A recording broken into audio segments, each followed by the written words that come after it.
Hey everybody, Ken Adams here, and welcome to another episode of 100% Uptime. Today we're joined by Dave George, of course, CEO and co-founder of P2P Labs, and our special guest today is Doug Green with Technology Reseller. Hello. Thanks for having me on. How you doing, Doug? As I just said before we were warming up, and I'm usually the one asking that question, right? So it's a foreign territory for me. So so thank you, but no, really thank you for having me on. This is really interesting. It's our pleasure, Doug. So let's get into the first question here, which is, Sure. and for our audience, you're a reporter, you're a podcaster, you've had a long history covering the communications sector. You're the lead editor at Technology Reseller, or TR, as many people know it. You're also well known for your on-site reporting at trade shows. It's actually where I met you many, many years ago. Right. Doug, what drew you to this industry originally? I mean, that was what, 35 years It's a ago? long time ago. It's 1989. And one Yeah. last part of that would be, and what continues to excite you as to why you're even still covering it today, 35 years later? Well, interestingly, so my affection for news or media started when I was 16, and I got a job at the Toronto Sun. And I would go down there on a Saturday afternoon. And my job was this is the teletype era. So you would rip Yeah. the wire services would basically have news coming out, and you'd rip it was sort of like a half digital, half mechanical. So the news would come out, and then you'd actually hand it to a city editor who would then literally retype some of the news and so on. But I thought it was like the best place in the world.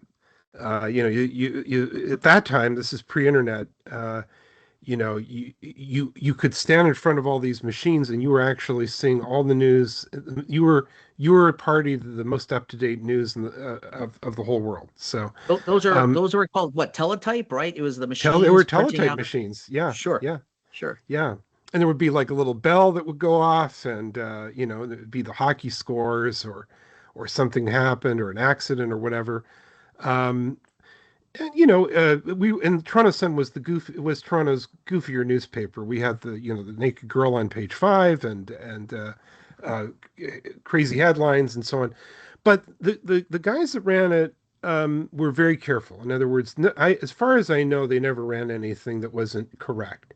So this is still the era of when you print something, it had better be really true, and you've checked it 3 times, and you actually, things can sometimes appear to be not what they are. So they would actually, they would actually, they never knowingly made big errors. Fast forward into what happened with me. I wanted to be involved with the trade journal. So a long time ago, part of the subculture of media is something used to be called trade journals. Every industry has a set of publications that basically serve it. I ran into a guy that basically was trying to do the same thing. We had a list, started with a list of about 13 or 14,000 people I can't remember. I think it was the Telecommunications Association, and there was a group called the NATD, the North American Association of Telecom Dealers. And the big thing, this is 1989, 1988 actually. The big thing was telecommunications had been deregulated, and enterprises would be allowed to buy their own equipment. This was a Yes. huge thing. And there was Mhm. also then a burgeoning used equipment market. And here was a market that was completely unserved. So there was a publication called Telecom Gear.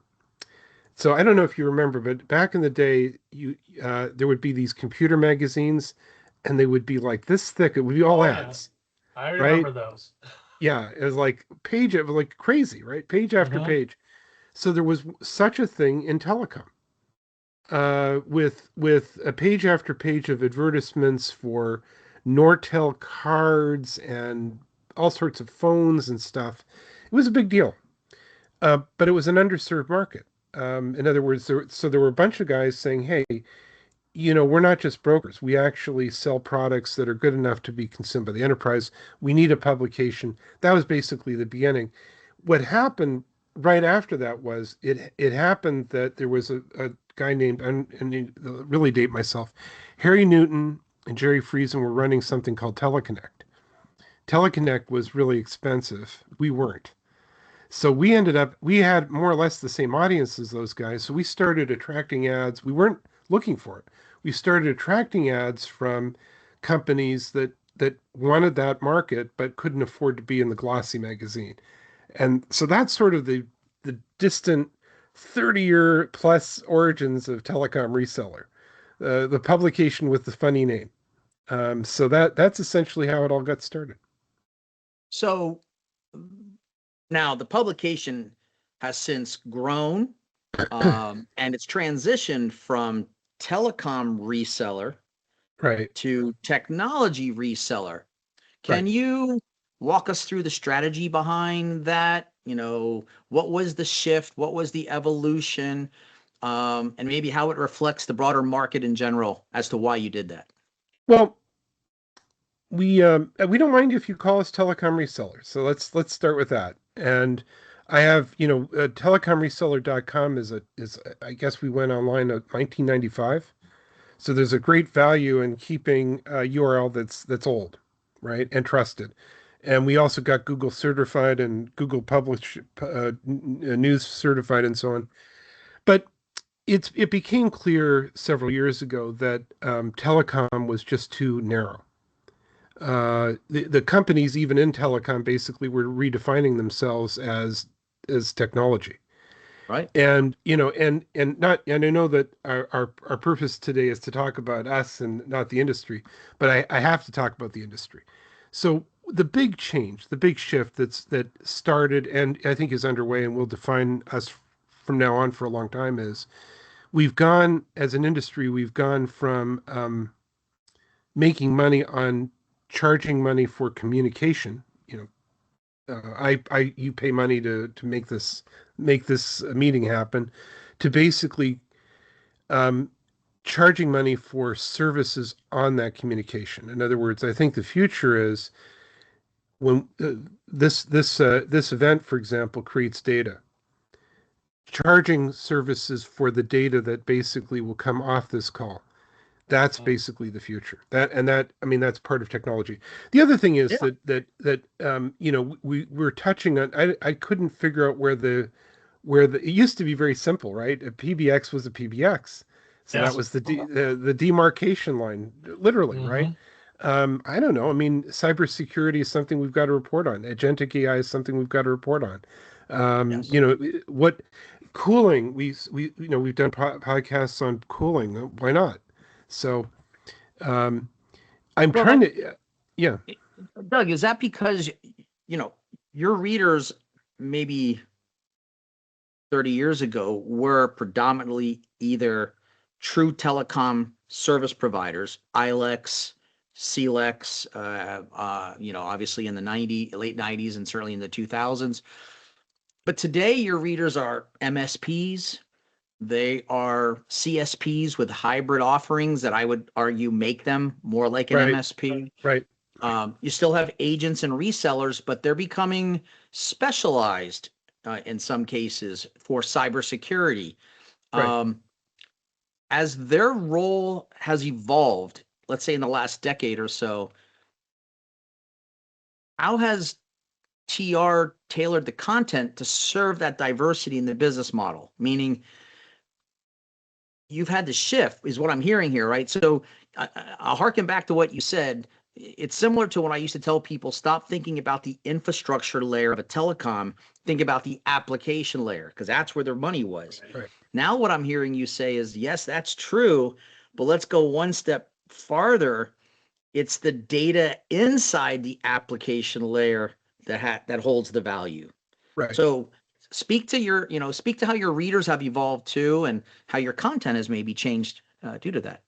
Well, let me go a little further, Please. even beyond that. At some point,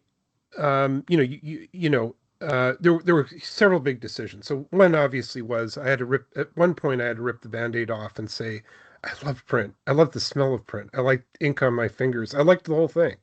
But clearly it was a drag. It had become actually like a drag. Like you're flying an airplane and you've got something sticking out the back end, An anchor. Yeah. I just had to get rid of it. And I had to get rid of all the mentality that stuck with it too. So we had to go completely electronic and dedicate ourselves to the things that I rededicated myself to the simple idea that I'm going to go with whatever the readers tell me to go with, and they tell me to go with it, but based on their numbers, right? So doing a video where we recently did a video where we had literally 79,000 impressions. Took Nice. years to assemble an audience of 79,000 in print. We got it in one video.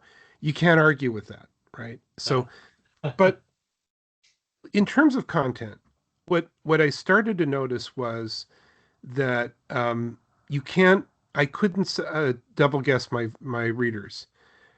It's very interesting to see that the story that I thought they'd be very interested in would get maybe a so-so readership, and a kind of story we just put in there to put in there would get a huge readership. So I sort of decided to sort of copy the Bloomberg approach to things. So, Bloomberg basically took on, it's pretty ambitious. He took on the Wall Street Journal and some other pretty established financial publications. What Bloomberg's point of view was, okay, my readers are traders. That's one of my big constituencies, right? And those guys actually need to know everything. They need to know what the price of coffee beans are in Kenya. They need to know what's going on in the most market. Yeah. So I started realizing there's maybe no story that we don't run within reason. Obviously, we don't run non-technology stories and so on, but we actually widen the scope instead of narrowing the scope. And you talk about editor. The function of editing is I choose for you what you see, but I don't want to say that I relax that, but I sort of really broaden it up. I let it be known. So let me explain something.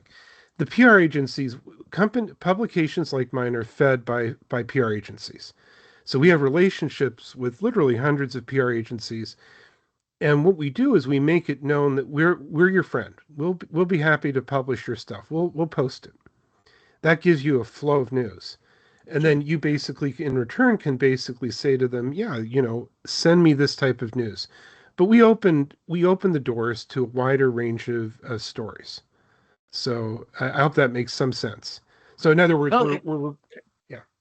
Yeah, no, I'm sorry, Doug. It absolutely makes sense. You went horizontal because your customer also went horizontal. They're just a wider, a wider audience. So I'm kind of a weirdo, I guess, because I don't have a technology background in terms of training. That's not how my academic background is journalism, history, and economics. Now, where does all that play with all this, right? The one thing that never changes are the rules of economics. The laws of economics are unchanging. So, eventually you have to make a profit. No matter how many rounds of financing you get, and no matter how many sweetheart deals you get out of San Jose from Smith, McGillicuddy, and Kennedy or whatever, eventually you got to turn a profit, right? So the one, you mentioned MSP. So, I've always said, to a certain extent, a lot of my readers are simple microorganisms. They want to find a product that they can sell at a profit. Yep. And that's actually a pretty simple model, right? Mm-hmm. So I think a lot of people in my space get lost in the weeds of, I've never been a guy that basically, I have no idea what's going to happen tomorrow. Let's put it that way. But my discipline is, journalists are the last people on earth to know what's going to happen tomorrow. We know what happened yesterday, but we don't know what's happening next, right? It's a little bit arrogant to think you do, right? But what I do know is, the one thing that I do know is that whatever we're doing tomorrow is the market's going to be very interested in what can be done at a profitable basis. Now, the huge shift that's occurred is we went from companies that put things in cardboard boxes and ship them out to companies that are selling services. We went from one-off sales. So, 30 years ago, somebody would sell, let's say, a Mitel switch, and it would be, I don't know, 15 or 20,000. It would be a lot of money. Yes. So they'd have a huge injection of cash, and everyone would have a great day. To now you're selling the services, you're ladling it out a little bit at a time. Yep. Right. Software as a service. Right. Yep. We even have a client right now that, I mean, it's, Cisco has gone from being a company that sells hardware to a company that wants you to know that they sell subscriptions. And they even have companies that are partners that help their partners figure out how to sell and resell those subscriptions. Right. That's a huge shift. But check it out, Dave and Ken, think about this for a second. Where did we see, didn't we see this before? Where did we see cloud or as a service? Where did we see it before? We saw it at the beginning. That's the Bell system. Wasn't the Bell system cloud? I give you equipment which you don't own. Right. You rent it, and then I ladle out the services. Right. It is secular. It is rent. There was no question that was rent as a service. Yeah. If you look at the long arc of history, right? In other words, if you look at 40 years of telecommunications, it's amazing when you think about it. He didn't call it cloud. He didn't call it as a service. Right. But, Bell and all those guys basically, right? Didn't these guys? Yeah, it was 100%. The phone and everything came from them. You didn't go buy your own phone. You didn't have any choices. It was, here's your phones. And we have, Syntrex features on our switch in the cloud, but it wasn't, like you said, not called the cloud. It was the central office. It was right. I mean, now I have to admit that one thing that surprised me was I thought when cloud basically first emerged, we called it managed service, I think. And I think it had some other names, but basically I thought that it wouldn't be that attractive to large corporations, because after all, they have the credit and the buying power to buy equipment. They're able to negotiate good deals, and then they can write it down. They have so many different ways that they can play that. I would have thought that they would prefer to own their stuff and not be paying rent, but I was wrong about that, I have to admit. Do you think that that's the one story you wish more service providers and maybe even enterprises and SMBs understood about the evolution of communications in cloud? The fact that, if you wait long enough, there's been a resurgence of small businesses buying small PBXs as well. Yes. Right. Is it that every 10 years, and I can't say it's always a decade, but some time frame that, it comes back around and there's a resurgence of, at least to some degree, some of what was in the past. I mean, you're talking about the Bell system of the 60s and 70s. Right. Gets deregulated. I think it was 84, but don't hold me to that. And then all of a sudden there's a bunch of phones being sold by other companies, if you remember. I think my family, who has an ILEC, they were selling, I want to say it was ITT, if you remember that company. Yes. I think there's something to be said for that. Now, I'm going to make a retail reference to this for some people who may be a little bit younger than us. We started out, or my parents started out, with bell bottoms, but somewhere in the 90s they became flares. Right. To use a retail. I remember all that. Pants. Remember that? I remember all that. But flares were brand new. You've never seen these before, Dad. Oh yeah? Let me pull an old pair out. So, think about this though as a business owner for a moment, right? And you encounter in your life two different types of business owners. So there's the guy, everyone knows this. There's a guy that and he will not pay rent. Doesn't matter. He doesn't care if it's not fashionable. He likes to own stuff. Yes. And that's it. He owns stuff and he uses what he owns, and he doesn't pay fees. Doesn't pay recurring charges. He doesn't pay nothing, right? I mean, there are such people. And that's not there's something to be said for that, right? I think I think you guys are sort of hinting at, will there be a pushback against all this recurring fee stuff, right? In other words, is Mhm. has it reached? I don't know. It does give large enterprises a certain amount of flexibility, I think. It you know it allows them to basically cycle down and up. It basically allows them to scale up and down. Is that, Doug, from your perspective, then maybe one of the larger strategic challenges that an MSP or CSP, even an agent or reseller, they're going to be facing is this idea of software as a service has its benefits, as you just stated, Right. but you know, the monthly recurring charge model, um, there will be businesses that say, well, I want a positive outcome. If I'm going to be spending this monthly cost and I'm Right. not writing down certain costs and so forth, what am I getting for that? Do you think that that is I, potentially I, a strategic problem for MSPs and CSPs? it could be. In other words, every model has a limit. I think that's just very important. A company which I will not name, approached us, and they had all this stuff that they wanted to do, and it would be over $2,000 a month for whatever it was they were going to do. Um, and I just didn't see the value in it, right? In other words, I think I think companies are going.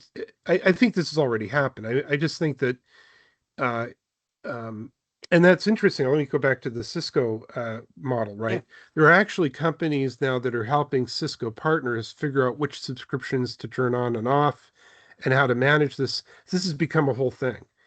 The problem with the subscription-based economy is it's the thing that you have in your personal life, that as your business changes, you end up with subscriptions and recurring charges to things you're no longer using, and you're Right. asleep. No one warns you that basically you no longer need this, Right. right? Yeah. And I like I said, everything sort of has its we'll see. We live in an uncertain economic time. The good part about the recurring revenue thing for the MSPs and so on is they're not subject to the sort of up and down curve, right? There's a lot more economic stability in this than there used to be, and maybe the Question for you economy. then, Doug, but so taking that same concern about software as a service, there's, emerging technologies though, right? There's AI, there's Yes. more advanced edge computing and IoT and AIoT. There's, cybersecurity, of course, and those platforms. Ken and I work in the customer experience and UCAS world, for example. There's workflow applications. I could keep going, automation and tooling. I mean, the list goes on, right? Do you think that any of those will redefine communications and the billing and service delivery models that you're talking about here? Like, do you think that that will um, change anything, or do you think that that will accelerate a change back to a purchase versus a subscription model, or do you think it'll Right. depend? I don't know. I think it seems to me that the subscription model is now very embedded and very accepted. And also, I think it's the nature of technology.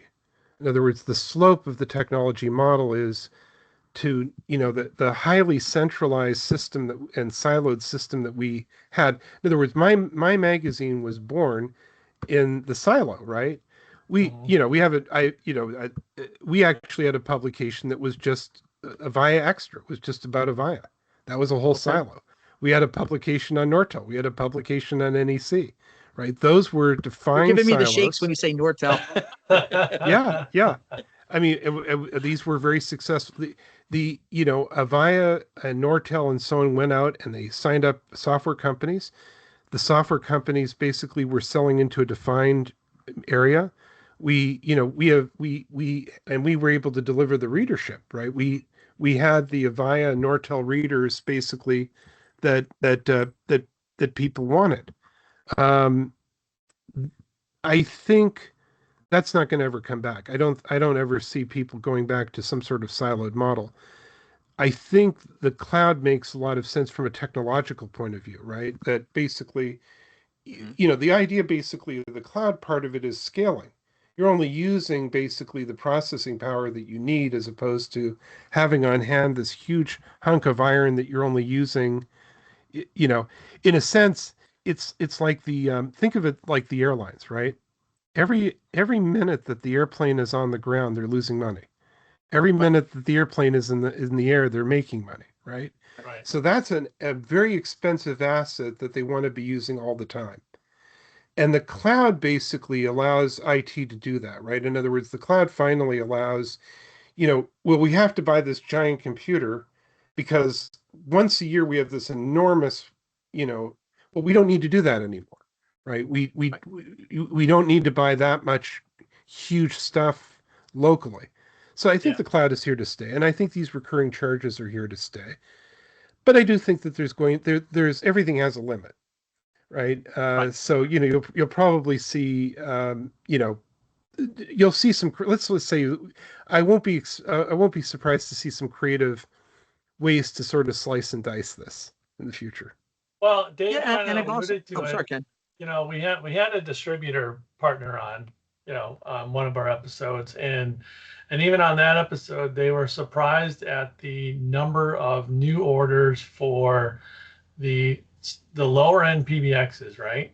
Right. So Main Street USA has gotten to a point where, from a communication standpoint, they Right. don't want to keep paying the subscription fees because Right. what I believe is they're paying subscription fees for other types of software that gives them better outcomes than what this Right. phone does for them at this point in history, right? So Right. with all this AI stuff coming out, or even just the enhancements in software as a service in particular industries, pick a retail industry, right? It's better and better and better every day. So the need for that one subscription for communication, it's like, well, why do we keep this when I can go buy the PBX for now $5,000 and Right. another, $1,000 for phones because most people are going to use Teams.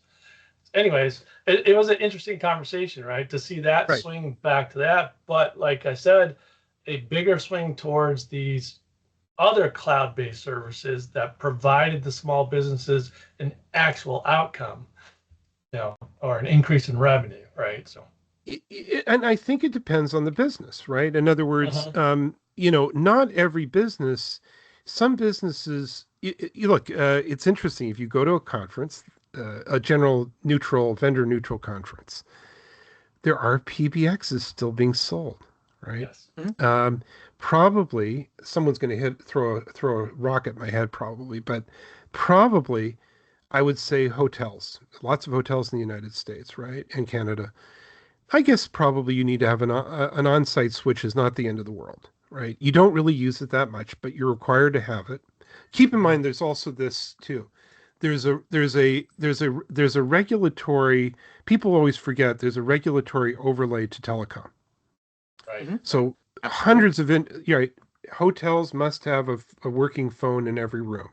Hospitals and schools must have a working phone in every room, and on and on and on, right? It makes sense for certain businesses, probably.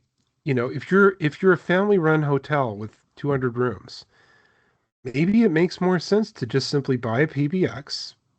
It provides the regulatory sanctioned needed phone service. It works, and you've got it, and you never pay fees, right? You're not you're not, later in our conversation, we're going to talk about probably, what I think is happening, which is that in conversations, you're creating data and the data now can be mined, right? And there's information there. What information are you going to get out of a hotel PBX? Not much, right? You're not allowed to. Yeah, the information is someone ordered a room service. Someone called the desk about a leaking something or other. That's it. I mean, Turn down and otherwise service, the phones are ignored, right? Right. So I think, and this, by the way, guys, is something that I've noticed all my career. There's the what do they call that? The tip of the spear, right? So they're, we go to these conferences and everyone's talking about whatever they're talking about, and all the sales guys are completely convinced that whatever they're doing is also what the whole world is doing. Yeah. Now, they're not wrong, but they're only selling to who they're selling to, if that makes any sense. There's this whole other group of people that they ain't selling to, right? In They're other in words, their the own big, echo chamber. Yes. yeah, right. In other words, it's true to the extent that it's true, but there's another truth out there, which is there's a whole bunch of other businesses that you don't regularly sell to that don't need all this stuff, Right. right? Now that said, I'm going to pick on the family owned, because a lot of hotels are it's often a family run kind of business, and it's a chain.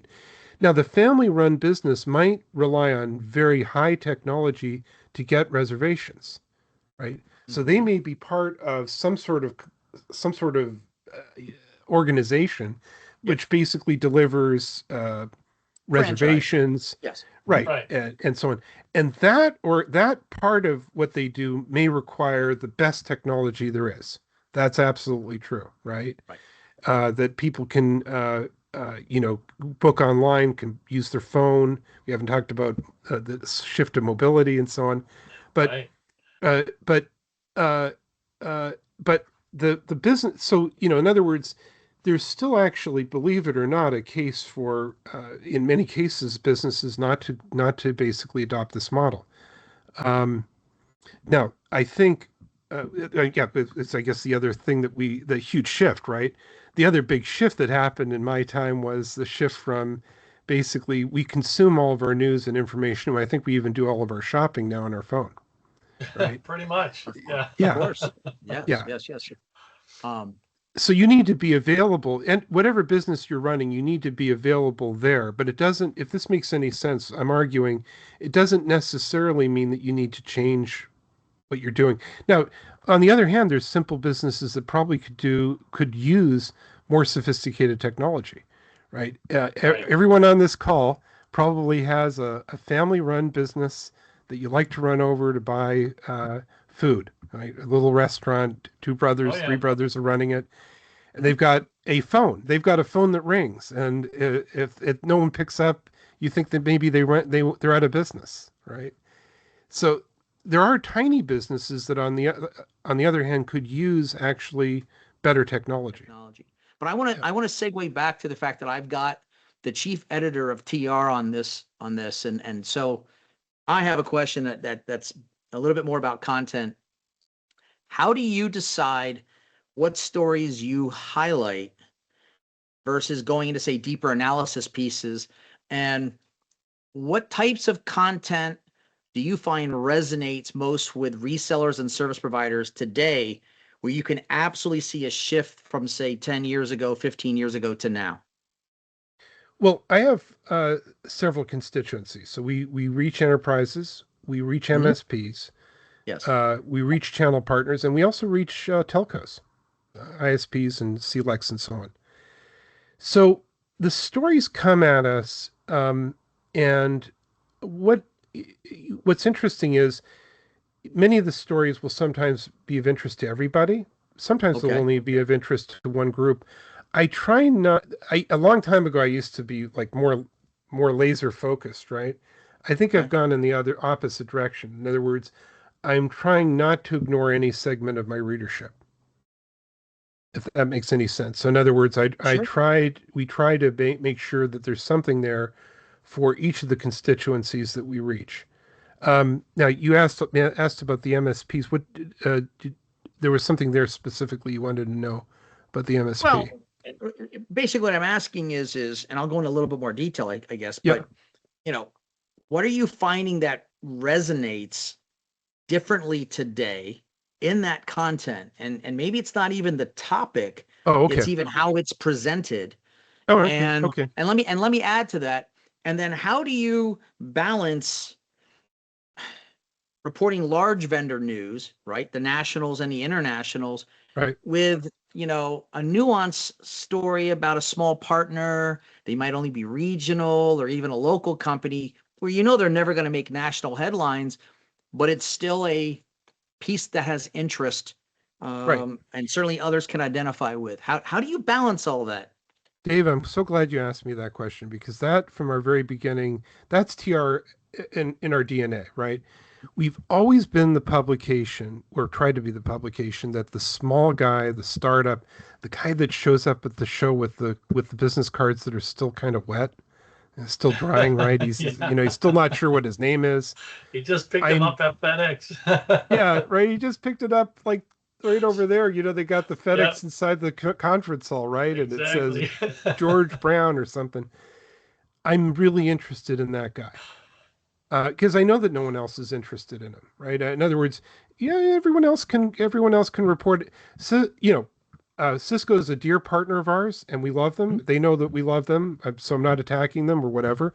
But Cisco, Microsoft, Apple, and so on, they're gonna do great, right?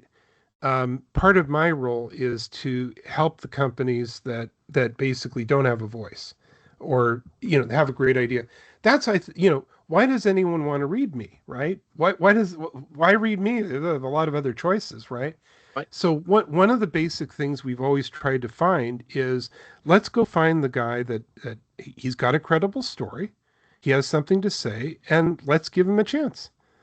Right. And so that has always been from print until now. Now, the other part of your question was, the format.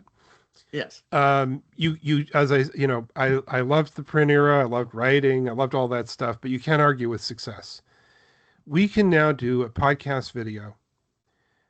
We did a podcast video on VCons, and as I mentioned, we did a few weeks ago, got 79,000 impressions.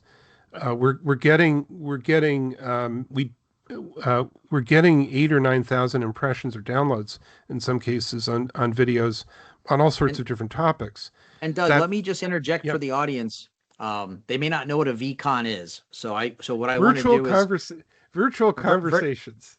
yeah. Yeah. So and so just very basically through a con server of sorts, um, basically you can mine the data Right. via meta tagging of a Right. voice call, an instant message, a text message, etc., where you can extract the value of that communication, Right. post the call, but actually, in theory, in near real time as well. Mhm. Right. So do you think that encompasses or encapsulates for our audience in a very quick manner what a VCon is? Yes, I do. And what they're saying is it's sort of like creating a PDF out of a conversation. Yes. Yeah, yeah. Now I'm going to sort of go in reverse of what I just said, right? Yes, there are these businesses such as a family-run hotel that the unit itself probably doesn't need very many sophisticated. They're not doing the marketing. They just need basic communication. Right. But a lot of businesses, right down to the guy that does roofing, right down to maybe a sole proprietor attorney or a sole proprietor accountant or something, really could use more sophisticated technologies to record Absolutely. right. um, the application. So what's exciting to me is that when you combine something like VCon and the other things that are happening and mobility, we're looking at the possibility that off of your phone, basically, a small company or single person operation will be able to have access to relatively sophisticated tools to do marketing, to remember conversations, to have context, to do all these different things. And I think the cost is going to come down. In other words, right now we're talking about all those recurring fees. That remember, the trend is to basically those fees are going to come down. We're in Right. telecom. It goes down. Yeah. It goes It down, gets right? commoditized, Doug. Yeah, it becomes a commodity, right? Right. That basically, by the way, guys, as you know, that's been the forever. There's the unchanging thing for 40 years, right? Whether when we were in the equipment era and now we're in this era, there's always been this battle between commodification, differentiation, right? Value add, and so on. Right. And we've always said wherever you live, there's the city liquidator guy, right? He's able to live off of no margin at all. Somehow he just lives off his air, Somehow. right? Yeah. You're not that guy, right? I mean, Yeah. that's always been our message to the MSP is you're not that guy. You're going to need to find value add. Right. But what's nice about that, Doug, is I know we use the term commoditization, but one could say that to some degree it's also democratization Right. of that technology, so that someone who is smaller, who That doesn't absolutely. have the budget of a Microsoft or Cisco, Right. actually has the ability to at least make a go of it. Right. And if they do a better job, they will absolutely be able to have a very successful career and be very, successful in what they do. Is that the trend that you're seeing?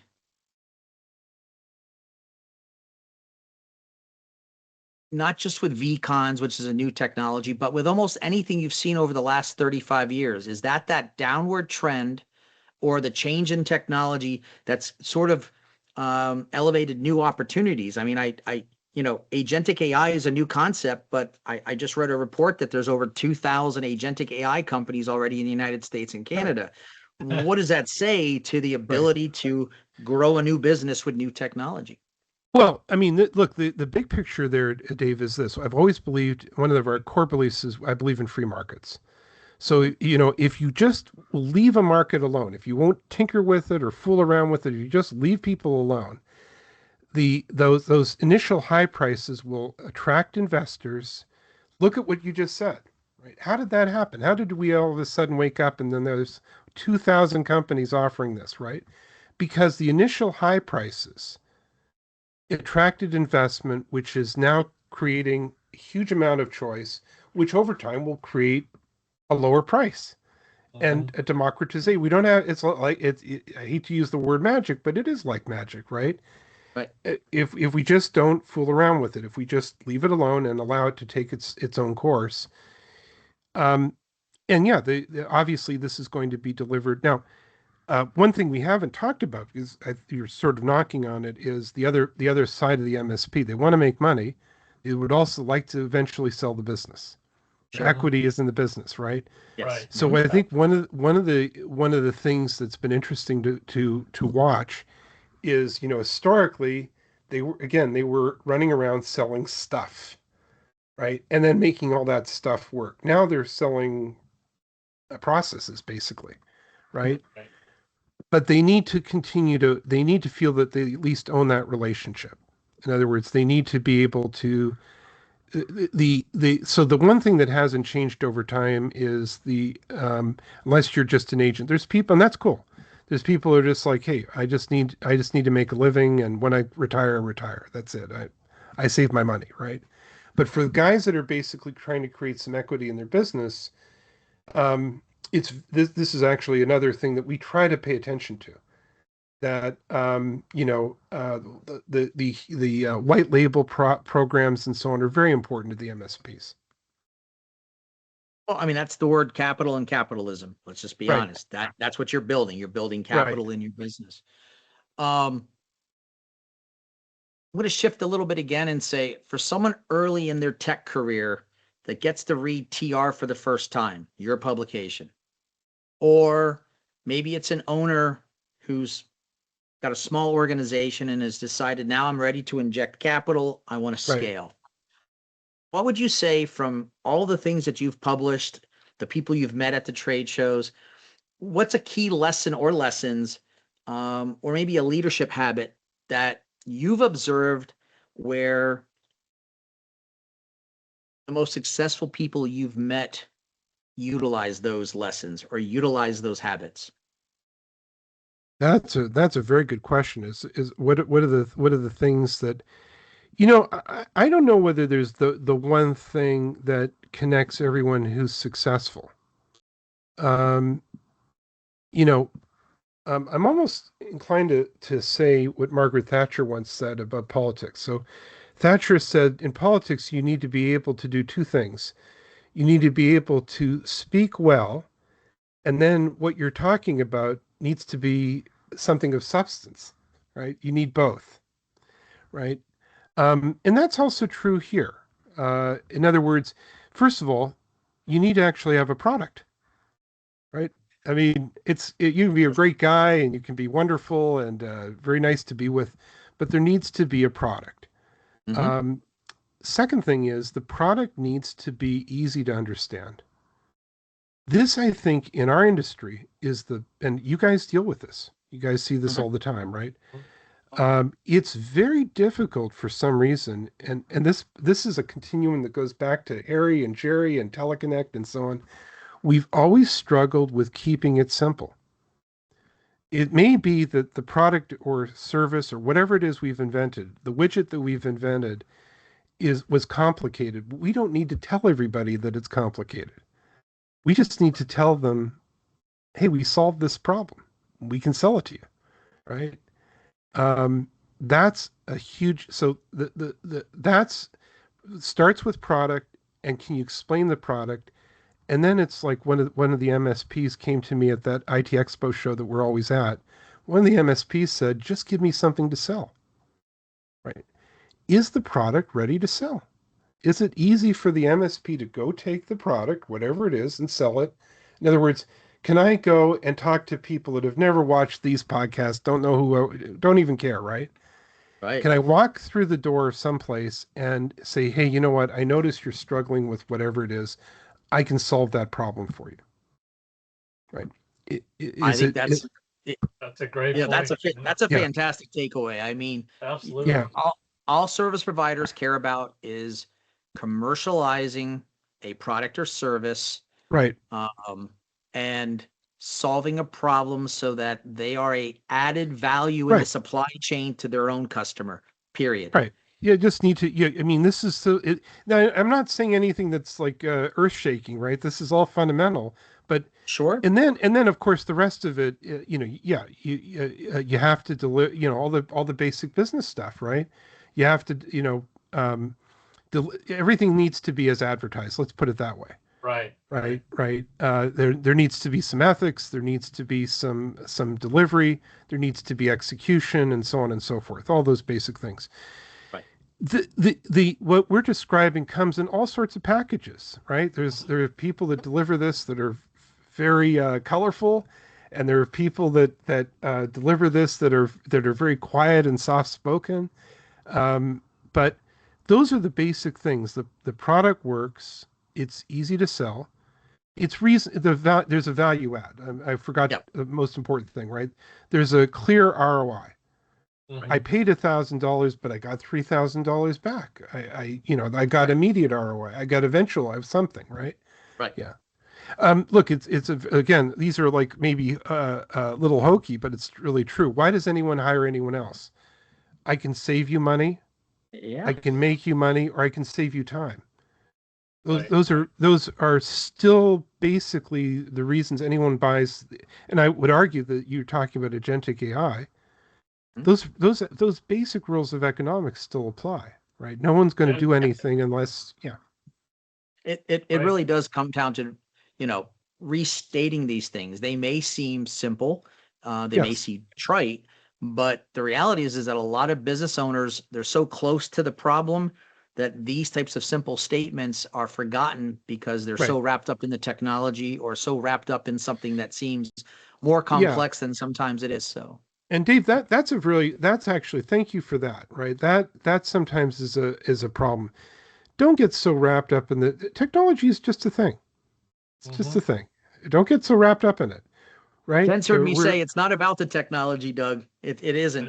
It It's isn't. about the Where outcome. there, It's about the Well, right. solution. we There's talk. also, Ken, I would add one thing, the human touch. Yes. So maybe you don't need to do this if you're Microsoft, right? Because you're Microsoft. But anybody else other than Microsoft, it, it's really cool when I find relatively large companies where the president says, you can call me. I'll pick up the phone. It is. You can, That's really cool. Yeah. you know, um, people really like that, right? You're going to eventually mess up. Let's be honest. We all did, right? Of Right. course. Erasers, pencils, all that stuff, right? You're going to mess up. That's actually not that critical. It's how you, it's not just how you respond. It's also people kind of like the idea that, hey, I can call Dave. I can call Dave and he can walk me through the problem. Or if Dave's not available, Ken is, or Ken's assistant. There's going to be a human being, and it's really cool. And that makes me feel happy. And now I'm willing to pay a little bit more a month for these guys because, the service is crappy with these other guys, right? Yeah. Yeah, That's seriously. true. Yeah. Because you matter. Right. Right. So that's the other part of that matrix that you're asking about, right? So you need the product, you need the service, you need the integrity, and so on. You need to put all those things together. As the media part, it would sure help. I mean, you guys and us have struggled with this. It would sure help if people were to figure out how to make the marketing a little simpler on some of these products. No kidding. My message to you, you're asking about, guys starting out and so on.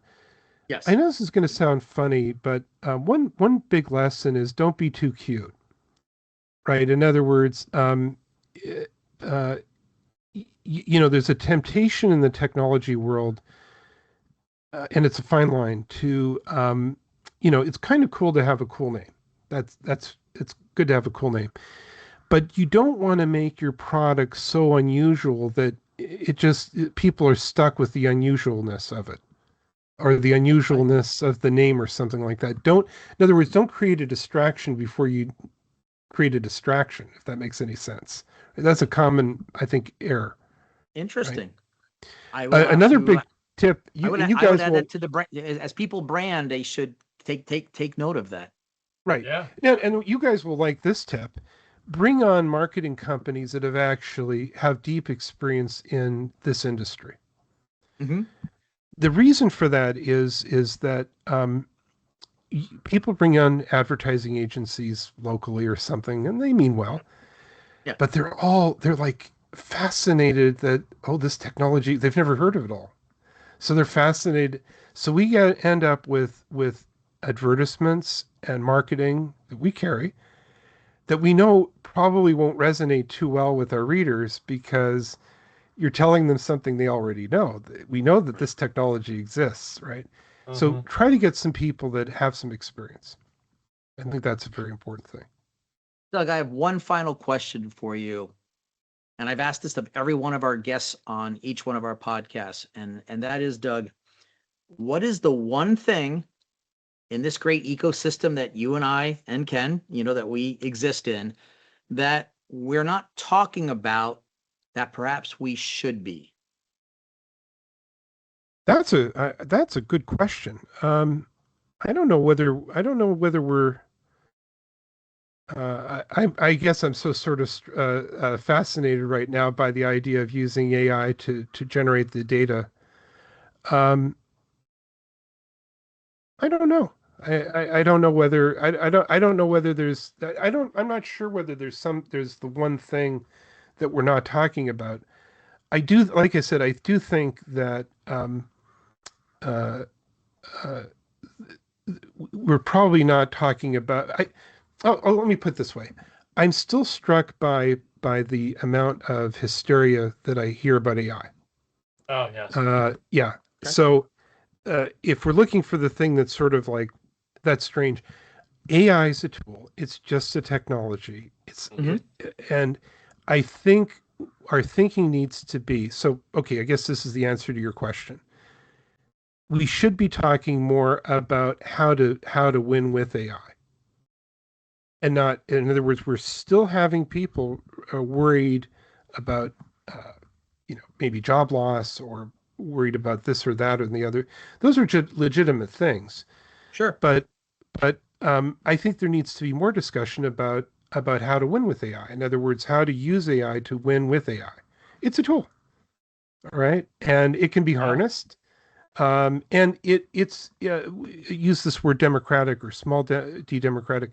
It offers people that are not technologists the availability to do some technological things, to invent things, to create things, Sure. which is very exciting, right? Yes. So I think we're not really talking about that. I think it may, throughout history, if there's a temple and it's guarded by the priesthood and so on, those guys don't want to give up the power, right? They have the secret code Right. and right. Right. I'm not saying that necessarily it's like that, but I sense a little bit of that, right? That AI actually cuts through that. And, for example, now you don't need to really be a great programmer. You don't need to learn how to, do you need to learn how to code? Well, I think it's actually still, I think it's great value to learn how to code, right? But clearly AI can code. But what AI does is it offers the ability maybe for people who can code to do some things that they were excluded from before, right? And that's a huge range of possibilities. Maybe that's something we should be talking about more. No, thank you. I mean, we had an AI expert on one of our podcasts, and I brought up the idea of AI plus human is probably the winning combination, as opposed to just this idea of letting AI run without any right. human involvement. Right. And I'm sure someday there will be someone that will look back on this podcast and go, "See, you were wrong, Dave. AI is smarter than everybody and can do this." But from today's perspective, right, from where we are in 2026, I'm looking at benchmarking how AI with an employee does better than just the employee by themselves or the AI by themselves. I'm seeing it as a force multiplier personally. Now, we all have I'll call them prejudices or our own opinions on, do I want AI creating music versus, say, a human being creating music? Or, Right. is the next Hemingway going to be an AI author instead of a human being? I prefer the human being. I'm even okay with the errors and mistakes of those human beings, but that's my opinion. It's not necessarily right or wrong. But I do agree with you that if we start talking about how to win, and now I think we have to be very clear in defining what a win is with AI, so that we set those guide rails correctly, right? We don't want a win to be that, Right. no one has a job, no one, and those are probably irrational fears, but there is some job displacement that's already occurred, so we can't say that it didn't entirely not cause some job displacement.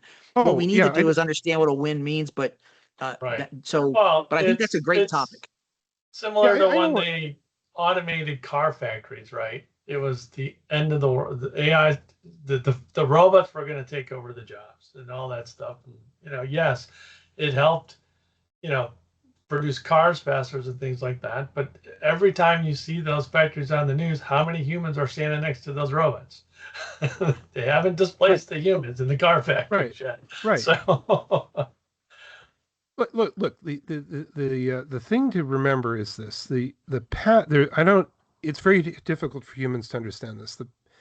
The future is not going to look like the past, right? So right. we are going to continue to change and evolve, but certain things. So it's sort of like a combination of there's tremendous change, but then there's sort of this rudder that's unchanging. And to me, the rudder that's unchanging is economics, right? At the end of the day, you still have to turn a profit. At the end of the day, you have to show value. Right? So, Dave, to your point, okay, companies have already tried this, and I think they've reversed. So I've heard about companies that fired everyone and tried to do all their lead gen through agentic AI, and it didn't work. And then they had to hire people again. That said, processes which are very difficult, such as collections, where people are sometimes very embarrassed to talk to somebody and so on. In other words, we have now a tool which will find its place alongside the other tools that we have in the toolkit. Okay. Right. And I mean, in the Middle Ages, there would be a guy that would walk around. This was actually a job, believe it or not. There would be a guy that would walk around and you'd pay him a coin and he would light your fire. There weren't matches. I guess people knew how to start a fire, but it wasn't so easy, right? I mean, even if you know how to do it, it's right. So it's just easier to give the guy a penny and he lights your fire, right? Well, okay, we invented matches, that job went away, but the world went on, right? You're right. There is some displacement. what I find interesting in the podcasts that I've been doing, the interviews that I've been doing, that when I talk to actual companies, it seems like AI is actually delivering true productivity. It seems like I'm not hearing about mass layoffs. Now, on the other hand, in fairness to the camp that's very worried about this, I'm not hearing about mass hirings. So what I think we're going to see is, I think we have now an economy that can scale up without having to hire a lot of people. I guess I'll pick on me, right? Dave, when a couple of shows ago, when you saw me at one of these shows, it took maybe 2 or 3 days for us to do a recording and then get the podcast up. Right. Today, we're able to get the podcast up within 15 minutes. That's AI, right? The AI platform, we use an AI platform to record the podcast. We use some other AI tools to basically process it. So that allows a small organization like mine to do what a large organization was able to do 5 years ago with a bunch of people, right? Right. It's not that I fired anyone, but I didn't have to hire anybody. Right? Now that's going to have an impact, right, on the economy. But on the other hand, it's going to enable lots of people to do interesting things. That was my last question. So I want to thank you for joining 100% Uptime. Anything else that you'd like to add before we let Ken take it away? No, we didn't, the only other big thing, of course, that we really didn't talk about was the mobility revolution. But my other message to the guy that's starting out is always deliver where the audience wants you to be. In other words, and you don't need to be that much of a genius about it. What do you do? In other words, if Right. your reading habits are you're looking at your phone, then probably you need to deliver your message there. Figure Right. out a way to do that, right? So Yeah. I know that's not like a very deep thinking, but so No, be where your audience is. Yeah, and going back to basics is a forgotten art. I think the blocking and tackling. I see it all the time in sales oriented, even training. Lately, it's just go back to the blocking and tackling makes you successful. And at the end of the day, like I said, the product that you come out with has to be good. Right. What can I say? One last thing, guys. And we've seen this time and time again. It's often not the very best product that wins. Kind of weird, right? In a head-to-head contest, it's the product that's good enough. I know doesn't sound very inspiring, right? It's not very keynotey to say that, but in other words, we had at the beginning of conferencing, we're doing conferencing, right? We had some companies that were coming out with 300, 400, $500,000 conference rooms. And then we had Zoom that was, I don't know, $18 a month. You know what? The Zoom worked. It's good enough. It's not bad. There's nothing bad about it. Now, it's not as lifelike as the $500,000 conference room. But the average person was like, oh, I'll just take the Zoom, the $18 a month solution. So that's something to focus on. You don't want to, in other words, I'm not telling anyone to go and make a second-rate solution. What I'm saying is don't get ahead of yourself. Don't make the solution so elaborate that it's priced completely out of the reach for anybody, except for a very small audience. Yeah, I think, Doug, that's the difference between striving for perfection versus striving for excellence, right? Right. You want an excellent product. Perfection, because it's so unobtainable, just either makes the cost so exorbitant, or it makes your roadmap to being able to release the product so long that you sort of miss that wave of acceptance. So yeah, no, I agree with you 100%. Henry Ford didn't make, he certainly didn't make the first car in the world. He didn't make the best car in the world. But what he did was this: he made a car that was reasonably reliable to the point where someone who did not really know how to maintain a car could own a car. That was the technological breakthrough. And he did it by putting the best, he put the best materials he could find into the car, and then he made the product very simple to use for the time, right? Right. It was comparatively compared to all the other vehicles on the road, relatively simple to use and relatively simple to maintain. That model hasn't changed. Right. No, it hasn't. You're right. Yeah. Right. Mind you, it took him like all the way A, B, C, D, all the way up to T, I think, to get there. But, Right. Yes, to get that's there. right. yeah. So I But mean, he you know, made that's it. yeah, he did. And you got to live off something while you're doing that, right? So Right. it's quite acceptable. Lots of companies do that, right? We have version 1 and Yeah. 2 and 3, and you know, yeah. Yeah, and I think Benz is the first car, if my memory serves, and they're still around as well in some iteration.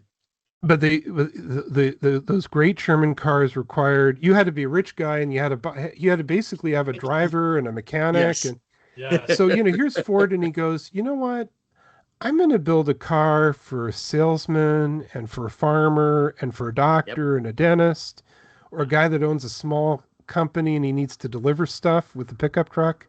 You know, this and he that model was really simple. He made a model that he could make it into a truck or a little car. Right. Yeah. Right. That mentality is valid here too. Right. Simple, easy, and easy for easy for the customer to understand. Yeah. Yeah.